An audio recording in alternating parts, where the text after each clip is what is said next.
C'est un territoire réputé pour ses paysages, ses grands espaces, son patrimoine, son histoire, sa gastronomie, bref, tous ceux qui participent à créer ce qu'on appelle l'art de vivre. Soyez les bienvenus en Corrèze avec aujourd'hui un voyage à la découverte de savoir-faire identitaire de ce pays.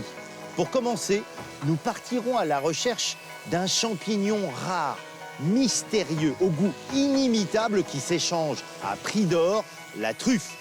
Puis, nous nous rendrons dans un endroit hors du commun qui a bien failli disparaître, la corderie Palu, la dernière corderie au long de France, encore en activité. Enfin, nous irons à la rencontre de Stéphanie qui a créé une microbrasserie pas comme les autres, corrézienne, artisanale et féminine, cap sur la Corrèze, la tradition au cœur.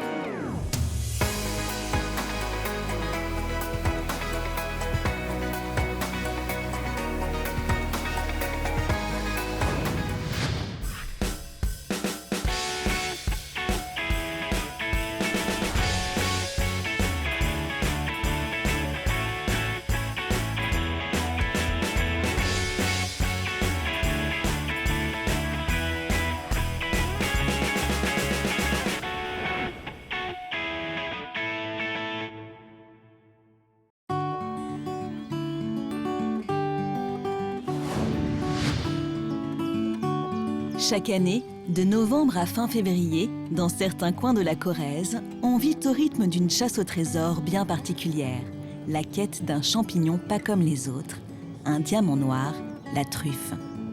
Stéphane, trufficulteur depuis une vingtaine d'années dans les environs de Nespoul, emmène Eric pour une séance de cavage. Quand tu pars le matin à la recherche de truffes, il y a quoi, une petite ambiance particulière dans ta tête, quelque chose? T'as toujours une petite ambiance particulière parce que tu sais jamais ce que tu vas trouver. Après, il y a toujours une appréhension, voilà, c'est toujours un moment d'excitation d'aller chercher des truffes, quoi. Oui, il y a de l'excitation. Mais oui, parce que c'est le but final, en fait. On plante des arbres et le but final, c'est de trouver des truffes, quoi. Donc, ouais, il y a une énorme excitation. Alors, on va se mettre là. Ouais, bah, tu vois, vas-y, là. Trufficulteur n'est pas un métier, juste une activité secondaire. Pour Stéphane, aide-soignant à l'hôpital, c'est surtout une passion.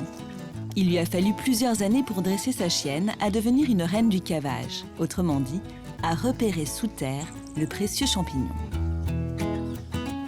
Alors nous voilà arrivés. On est sur une plantation de jeunes truffiers qui ont 17 ans. Ce qu'on appelle donc une truffière. Une truffière. Allez, manette. Sans chien, on n'est rien. Alors là, elle cherche. Allez, c'est bien, Annette. Allez, viens.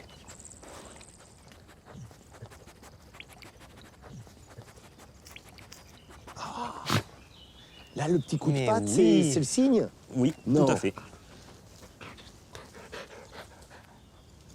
Voilà, Oh, mais elle est belle. une petite truffe.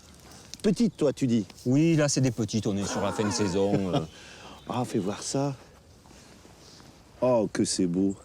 Par contre, c'est très beau, oui, c'est rond. Ouh, le parfum. Et là, on va vérifier sa qualité. On fait ça, on coupe et on voit le veinage. Et là, on a une truffe de super qualité. Waouh. Allez, on va continuer parce Allez. que regarde. Alors, elle est où, Nénette? Elle est où, là? Elle est où? Montre-moi où est-ce qu'elle est. Elle est où? Elle est là. Alors, J'imagine quand voilà. même que ce résultat, c'est le fruit d'un long travail de dressage avec ton chien. c'est de la complicité, en fait. Hein. C'est juste de l'amour. Tu vois, j'ai pas besoin de la récompenser. Du moins, elle le fait pour me faire plaisir. Le chien, en fait, c'est une symbiose, comme l'arbre et la truffe, en fait. Il faut le respecter, il faut lui faire voir qu'on l'aime. En fait, le chien, il vous le fait, il cherche les truffes, rien que pour me faire plaisir. Et alors, c'est quoi comme race? Parce que j'imagine que tous les chiens ne sont pas capables d'être de bons truffiers. Ça, c'est un Lagotto Romagnolo. C'est un chien J'ai jamais italien. entendu ce nom-là. Chien italien. C'est un chien italien qui nous vient de Romagne. Et ils ont la particularité que ça fait 2 siècles qu'ils cherchent que la truffe. Ah, c'est beau. Ouh, c'est encore plus beau. Donc il y a différentes variétés de truffes. Là, en l'occurrence, il s'agit de quoi? Tuber melanosporum, la reine de la truffe dans notre terroir. Là. Tuber melanosporum, c'est le nom scientifique, mais enfin, entre vous, vous l'appelez comment? Truffe noire du Périgord. C'est le nom générique? Voilà.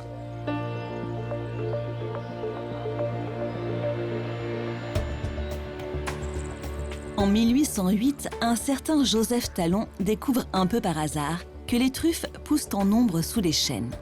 La trufficulture vient de naître. Aujourd'hui, il ne subsiste plus que 5% des truffières naturelles.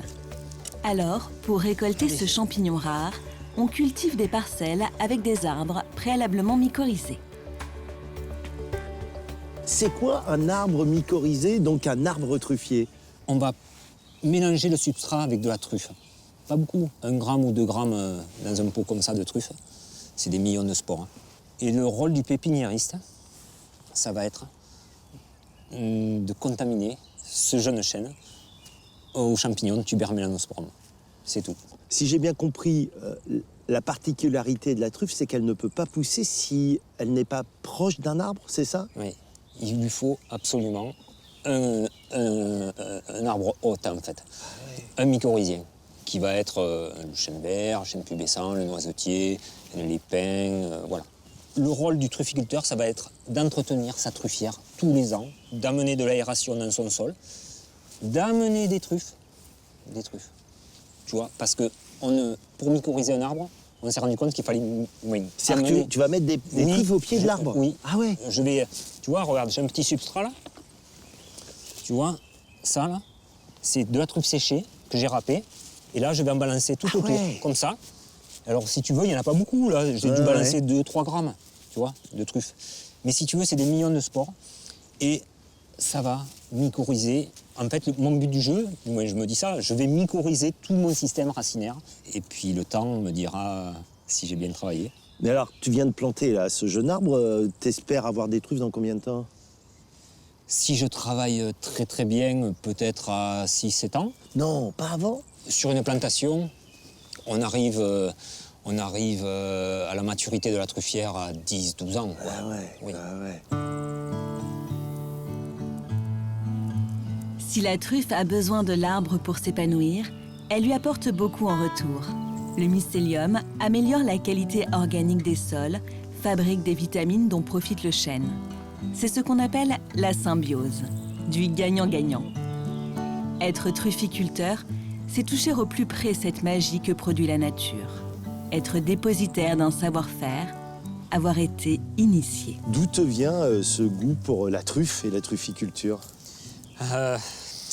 J'avais un grand-père qui était passionné de trufficulture, qui habitait du côté de Sarlat, et je passais mes vacances, toutes mes vacances chez mes grands-parents. Et j'ai appris la trufficulture, si tu veux... Avec lui, quoi. Avec lui, les hivers, les étés. Alors, qu'est-ce qui te plaisait déjà à ce moment-là? Il y avait le travail du sol au printemps, travailler les truffiers. Il me montrait, quoi. J'étais petit, j'étais avec lui, t'écoutes un grand-père. Voilà, il te montrait les bases, en fait, de la trufficulture. C'est un produit qui pousse dans cette terre corrézienne. Tu crois que ça participe à ton attachement à ton pays? Ouais, je suis très attaché quand même à ce terroir, quoi. Il y a quelque chose qui... Moi, je suis parti pour travailler en Bourgogne, mais je suis quand même revenu à mes racines qui sont pas loin de là, quoi. Voilà.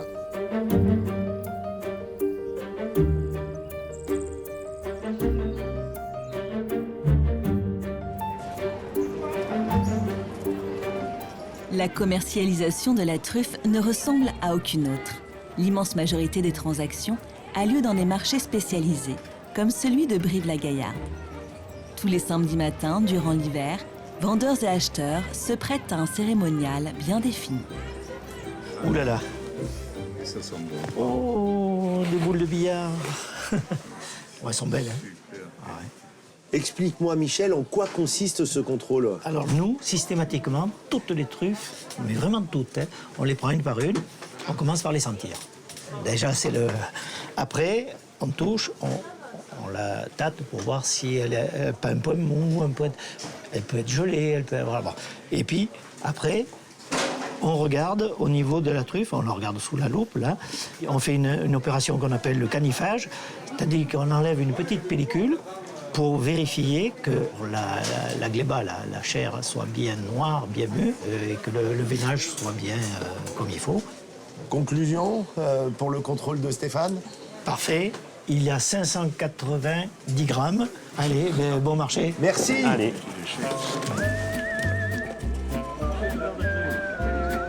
Comme tous les produits identitaires, la truffe du Périgord a droit à sa confrérie, avec des membres sur toute la planète. Ce champignon est aujourd'hui un produit de luxe qui s'échange parfois à plus de 1 000 € le kilo. Mais pour 20 ou 30 €, vous pouvez acheter une petite truffe et vous offrir un plaisir qui, selon Stéphane, est unique. Écoute, moi je l'aime bien. Nature, comme ça. Goûte. Tu trouves que c'est mieux que cuisiner? Alors, c'est pas mieux. Vas-y, goûte. Et là, tu l'as bien en bouche.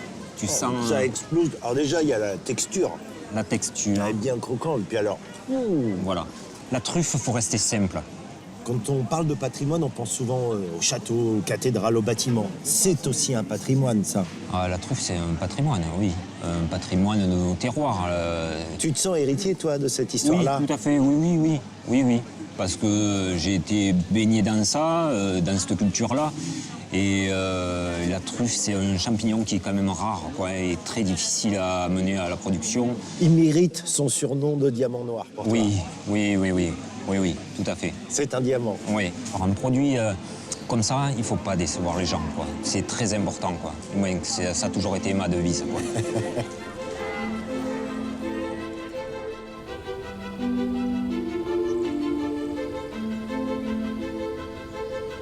Nous partons maintenant à Saint-Pantaléon-de-l'Arche, à 8 km de Brive-la-Gaillarde. Une petite commune rurale située non loin de la Vézère, dans laquelle se trouve une étonnante entreprise. La Corderie Palu, la dernière corderie au long de France.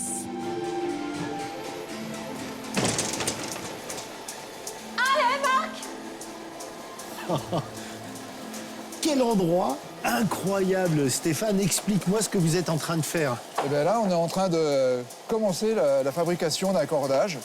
Là, Marc qui est en train de tirer ses fils pour retordre ses torons. Et puis Sandrine qui change les bobines au fur et à mesure qu'elles se vident. Je regarde quand même ce bâtiment. Ouais. Quelles sont ses dimensions? Ah, il fait 280 mètres de long, voilà, sur 16 mètres de large.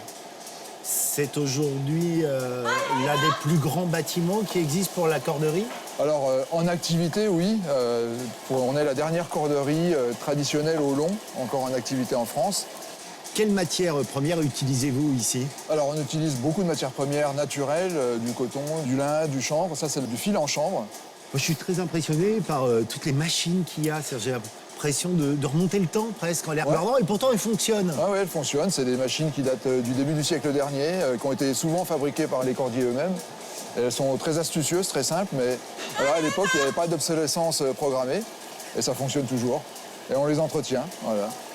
Ah, donc Marc, lui, à l'autre bout, c'est le coureur de fond, c'est ça? C'est ça, voilà. Et il fait beaucoup de kilomètres. Il en fait jusqu'à 18 par jour. Non. Moi, je vais aller voir le sportif alors. Allez, ça marche. À tout à l'heure.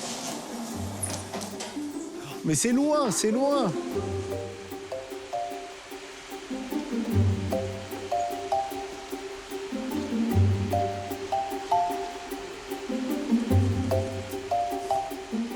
Comment s'appelle cet étrange objet en bois et à quoi sert-il? Alors, c'est le poussoir tout peint. C'est un outil en bois que les cordiers utilisent pour former la corde à partir des taurons. Je comprends maintenant l'intérêt d'avoir en fait un bâtiment aussi long. C'est ça. On tire nos fils sur 140 mètres au moins pour avoir une corde de 100 mètres finie. Moi, j'imaginais pas que c'était aussi physique que ça, parce que toute la journée, il y a ces allers-retours, quoi. Voilà, et bon, on s'imagine pas, mais une corde là comme ça, qui est une corde des plus simples qu'on fabrique, elle passe entre 4 paires de mains. Ah oui, je me trompe ou en fait, tu gardes toujours le même rythme en marchant? Non, c'est important d'avoir toujours le même rythme, parce que en fait, on veut avoir un pas régulier. voilà, pour le cordage, pour que le cordage soit régulier. Alors comment tu fais pour avoir le bon rythme? Il faut avoir une musique dans la tête. Donc on a chacun notre petite musique à oui, nous pour donner avoir le rythme. bon pas. Chacun la sienne. C'est ça. Et alors pour toi, c'est quoi? Et bah là, moi, par exemple, j'ai ACDC, I Wet Well, et ça me donne le pas. Eh ouais, je l'ai. Wet Well. Voilà. En même temps, ça motive.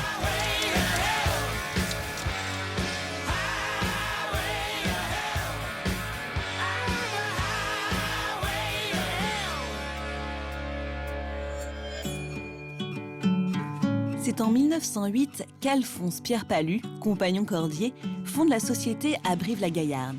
40 ans plus tard, il aménage ici même une nouvelle corderie, alors à la pointe de la modernité. Depuis, la société a eu des hauts, mais aussi des bas, au point d'être menacée de fermeture. C'est alors qu'est arrivé Stéphane. En 2018, il rachète le fonds de commerce et met toute son énergie pour bâtir un futur à partir de ce savoir-faire aujourd'hui très rare. Ce n'est qu'une succession d'endroits incroyables, là. Alors, on est au grenier. Alors explique-moi la diversité des produits en fait que vous fabriquez ici. Alors, on en fabrique beaucoup, on a à peu près 2000 références différentes. Et, 2000 références. Voilà, et ici, particulièrement, on fabrique que des produits pour l'élevage. Donc là, en l'occurrence, des longes pour le bétail. J'imagine que pour te lancer dans cette aventure, c'est que tu viens d'une famille de cordiers, ça a toujours été ton domaine. Non, pas du tout. Pas du tout. Je viens de la métallurgie et de la déformation à froid des aciers. Voilà. Et alors comment tu t'es retrouvé dans cette aventure? Eh bien, j'ai eu un vrai coup de cœur le jour où je suis rentré dans cette corderie, le jour où j'ai vu travailler Maria. C'était un mois de septembre, je suis rentré ici, à cet étage-là. Elle était en train de travailler et voilà, j'ai eu un vrai coup de cœur pour elle. Comment t'expliques ça? Qu'est-ce qui t'intéressait tant dans le projet lui-même? Ben, le fait que ce soit vraiment un patrimoine artisanal, que l'entreprise soit en difficulté aussi, qu'elle risquait de disparaître. Et puis, je me disais qu'il y avait encore de la place pour des beaux cordages en France, en matière naturelle. Et voilà, j'y ai cru.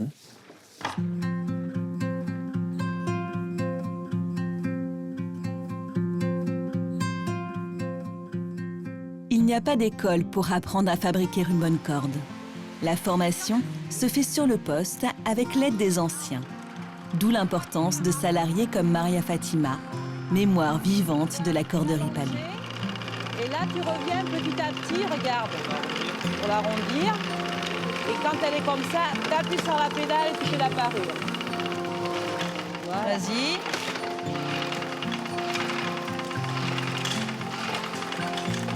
Maria Fatima, je découvre en fait à quel point c'est difficile de faire une belle pelote. C'est ce que tu es en train d'expliquer à Julien. C'est quoi le secret? Ah ben le secret, le savoir-faire. Le savoir-faire, l'ancienneté. C'est vrai que là, il est en train d'apprendre et ça se passe pas trop mal. C'est très important pour toi de transmettre. Hein. Ah oui, ça c'est sûr. Oui, parce que là, c'est vrai qu'il y a une belle équipe de jeunes là. Et l'envie, et c'est vrai que c'est un endroit unique, c'est un peu exceptionnel. Et ça fait combien de temps que toi tu es dans cet endroit? Bientôt 44 ans, donc c'est ça. Et c'est très physique, on le voit, les conditions peuvent être difficiles, il fait très froid en hiver, il peut faire très chaud en été. Et pourtant, on sent chez toi, alors je vais peut-être dire du plaisir, c'est peut-être pas le mot, en tout cas de la satisfaction du résultat. C'est quand même unique ce métier, c'est pas, il y a de l'avenir. Faut pas que ça se perde, quoi. Faut que ça continue.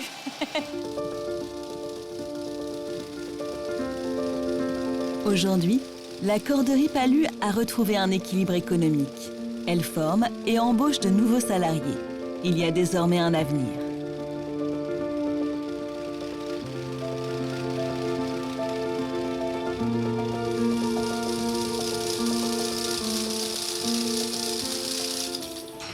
Déborah, tu as, comme tout le monde ici, un attachement à cette entreprise, mais pour toi, il y a un petit quelque chose en plus, je crois. Parce que c'est l'histoire de ma famille, donc de mon arrière-grand-père, de mon grand-père et de ma mère, et de ses frères et sœurs, donc 4 générations qui ont subi et suivi les chemins des aïeux. Tes plus anciens souvenirs ici, ça remonte à quand? T'étais petite Oui, fille? oui, en fait, je saurais pas mettre une date. En Ouais. fait. J'ai l'impression que c'est toujours les vacances scolaires, les après-midi après l'école. On était toujours chez ma grand-mère.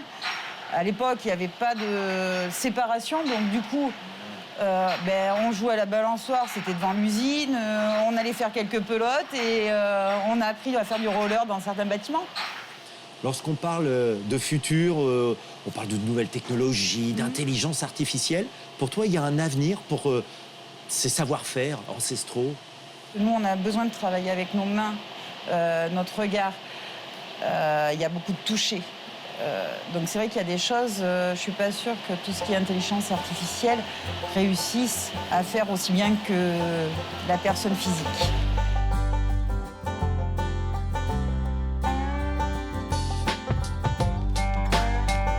Pour terminer nos escapades en terre corésienne, nous partons maintenant à Chamboulive, à 50 km au nord-est de Brive.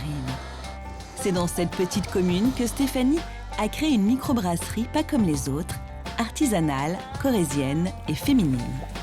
Salut Stéphanie, je ne me doutais pas que fabriquer de la bière, c'était aussi physique. Explique-moi ce que tu es en train de faire. Eh bien là, on en est à la première étape, celle de l'empâtage, qui est la plus importante, celle donc où je mélange le malt à l'eau chaude. La particularité de ma brasserie à moi, c'est que je fais la bière vraiment à l'ancienne, comme tu peux le voir, donc brassage manuel, cuisson au feu de bois et fermentation au fût de chêne. Et ça, on est a priori, aux dernières infos que j'avais, 3 en France. Pas plus? Non. Alors qu'il y a à peu près combien de On est à microbrasseries? 2200 microbrasseries actuellement en Ouais, France. c'est-à-dire que c'est rare. Et j'ajoute, sachant qu'il y a 10 à 15% de femmes parmi les brasseurs, statistiquement parlant, je dois être la seule femme en France à brasser comme ça. Une exception, quoi. C'est ça, voilà. Ça te plaît, ça, non? Bah ouais. Bah ouais, je le sens bien. C'est agréable, hein. Ouais. Il y a déjà... Ça sent un peu le porridge. Ouais, c'est selon. vrai. Ben oui, c'est des céréales, tu sais, qui sont dans de l'eau chaude. Et pour les Corésiens, ça sent la bacade. C'était ce qu'on donnait, la bouillie qu'on donnait aux cochons. C'était des céréales bouillies. Et voilà. Donc c'est hyper riche. C'est très nourrissant. C'est super beau, hein, à te voir faire. Ce que j'aime bien, toi, c'est quand la mousse, déjà, elle commence... tu sais, déjà, tu sais à quoi ça ressemblera quand ce sera dans ton verre, quoi.